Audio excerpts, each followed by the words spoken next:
is Scarlett, and today I'm here to give you my look back of this wonderful semester, that my first time taking piano pedagogy course. So I wanted to be a teacher since the year of 20. I found the interest and fun of teaching my own students and helping them to become a better musician. And in this course, many of my ideas and concepts that I used to have are changed. And for example, the very important concept that I learned in this course this semester is teaching but not telling. So before I really took this course, I think all I did was telling my students what to do, and I let them try over and over again until they get what I expect them to have. But this is not right. My students are just trying to imitate the things that I tell them, but they're not really learning. They're not really learning things. They're just trying to memorize what I tell them, and they do not really have it. So the right way of teaching is to let my students think. As I was taught in this course that there are two kinds of questions. There are open questions and closed questions. I rarely asked my students any questions when I was teaching, to be honest, like 2 years ago when I was teaching back in China. And now I really learned the importance to ask my students questions, because it can enable them to think. And after they think, whether you give them answers or not, they will remember this question in their mind, and they will learn what you want them to learn because they thought about it, so they have it. And I think it's really a good way to help them to develop their creativity and their innovative ideas and independent thinking skills. And I think these three are like three really important qualities for a musician for their whole life.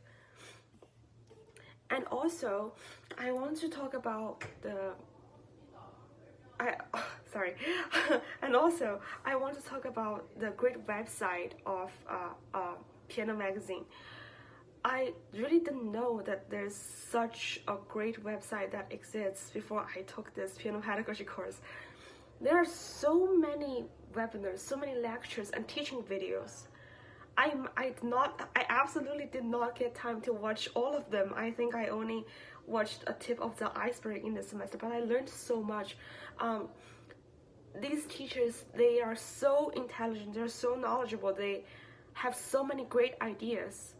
And also, besides Francis Clark and Dr. Pamela Pike, all these pretty, I would say, famous educators that I watched, there are also many other piano teachers from different parts of the country, and they all have amazing ideas. And I get so many inspirations from the videos that I watched. And I think this is a great website. I never know that there's a website like this, because I did not expect that there's no textbook for this class, but there's only a website. But I did not expect that I can learn so much. So yeah, this is something that I was very surprised about.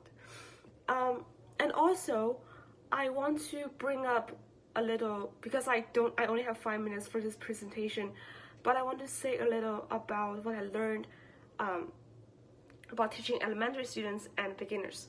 So yeah, 2 years ago, when I first started teaching, almost all my students are beginners that are in the age group of 5 to 8 years old. And I did not really know how to teach. I just gave them repertoire, random repertoire, I would say. I'm not quite a responsible teacher at that time, but I gave them some easy repertoire. And I just let them learn first, and then I teach them in class. I just tell them, oh, your rhythm is not right, your notes are not right. But I was not really using the right method to teach them. This pedagogy course really helped me to develop an idea about how to choose repertoire, for the beginners. First of all, you need to make sure that they're interested in learning this repertoire. you need to make sure that they think this repertoire you give them is fun and they do have the motivation to practice or like think about this repertoire when they go home or when they're out of the classroom. Because I think like this course really taught me that motivations are so important for any students from any age levels, and especially for the beginners. So yeah, one thing, choosing repertoire is so important. The second thing that I want to mention is that it's very important, it's crucial to let your beginners start to establish good habits when they first start. You need to like tell them, you need to spend some time on the sitting position, body position, and hand position before you really let them start playing any pieces. Because this really saves your time, and you don't have to teach them about these positions on specific pieces. So yeah, these are all the most important points that I want to bring out in my presentation. Just a really short conclusion, I think this is a great course because it gives me a kind of feeling that like when I listen to something in this course, like in the class, I was like, oh, I think this idea is totally right. Like this is such a smart idea. I think I'm totally gonna use it in my teaching classes in the future. But I did not know about it. I think this is totally right. Oh my god, I learned something. It's like the same thing for me in every single class in this semester. So yeah, I can't wait for the next semester. And this is the end of my presentation. Thank you.